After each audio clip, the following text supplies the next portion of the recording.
John Whitley. It's a pleasure to serve under your chairmanship this afternoon. I'd like to thank the honourable members for Derby South and Newton Abbot for securing the debate. The RAC estimates that 14.5 million drivers will receive a parking fine this year. That's more than 1 in 3 of every driver in the country.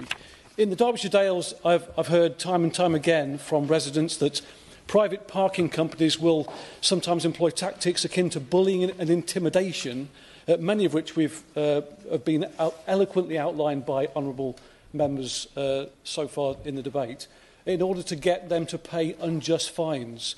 Mr Efford, this issue has clearly become widespread, with just 2% of drivers stating that private parking firms treat those who contravene parking rules fairly.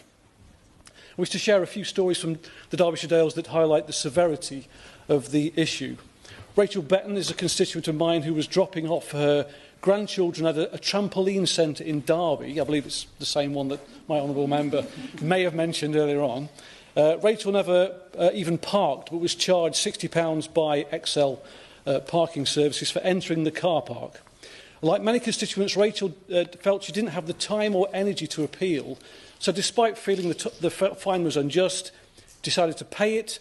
However, unbeknown to her, her payment never went through, leaving her to pay an increased fine of £170. Other constituents have had the same negative experience with the same company. For example, Kathleen Jackson, who was 76, told me that she was fined £170 after it took her only over 10 minutes to figure out how to use the machine. This machine has now been replaced due to serious functionality issues, but this has not stopped her from having to pay the fine. And furthermore, this issue is particularly problematic for disabled constituents who often need more time to get to parking meters and pay for parking.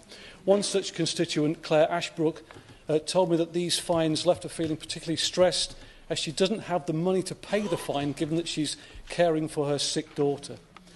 These stories demonstrate that private parking companies cannot be allowed to mark their own homework. Although it's welcome that a voluntary code of conduct has now been introduced, it is voluntary. Mr Efford, only a statutory code of conduct will ensure that private parking companies are held to account, and for the good of my constituents, I ask the government to consider implementing such a code as soon as possible. Thank you.